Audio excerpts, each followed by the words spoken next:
BJP BRS పై deputy CM Bhatti Vikramarka పలు విమర్శలు గుప్పించారు. సామాజిక విప్లవానికి కాంగ్రెస్ ప్రభుత్వం తెరలేపింది అన్నారు. బీసీ రిజర్వేషన్లు, ఎస్సీ వర్గీకరణతో తమకు ఉనికి ఉండదన్న భయంతోనే బీఆర్ఎస్ బీజేపీ ఏకమై ఇప్పుడు కాంగ్రెస్ ప్రభుత్వంపై దాడి చేస్తున్నాయన్నారు.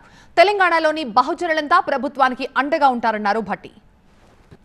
భారతదేశంలో మా ఉనికే ప్రమాదం అనే ఆలోచనతో ఈరోజు భారతీయ జనతా పార్టీ బీఆర్ఎస్ ఇద్దరు కలిసి ఈ ప్రభుత్వం చేస్తున్న కార్యక్రమాలను నేరుగా ఎదుర్కోలేక ఆనాడు పివి నరసింహరావు గారు భూ సంస్కరణలు అమలు చేసి ఈ దేశంలో భూ సంస్కరణలు తీసుకొని రావడం కోసం ప్రయత్నం చేస్తే జయాంధ్ర అని ఒక ఉద్యమం తీసుకొని వచ్చి భూ సంస్కరణకు వ్యతిరేకంగా మాట్లాడితే ప్రజలు తిరుగుబాటు చేస్తారని దాని మీద మాట్లాడకుండా జయాంధ్ర అనేటువంటి ఉద్యమాన్ని ఒక కాన్స్పిరసీ కుట్రపూర్తిగా తీసుకొని వచ్చి ప్రభుత్వాన్ని ఎట్లా ఇబ్బంది పెట్టారో ఇవాళ తెలంగాణ ప్రభుత్వం తీసుకొచ్చిన ఈ రెండు అంశాలను కూడా ఇబ్బంది పెట్టడం కోసం కుట్రపూర్తిగా. కౌశిక్, నేను పార్ట్నర్షిప్ ఫర్మ్ స్టార్ట్ చేయడం బెస్టా, ప్రైవేట్ లిమిటెడ్ కంపెనీ స్టార్ట్ చేయడం బెస్టా? ఎందుకు అంత కన్ఫ్యూజన్? ఎక్స్పర్ట్ తో మాట్లాడు. ఎక్స్పర్టా?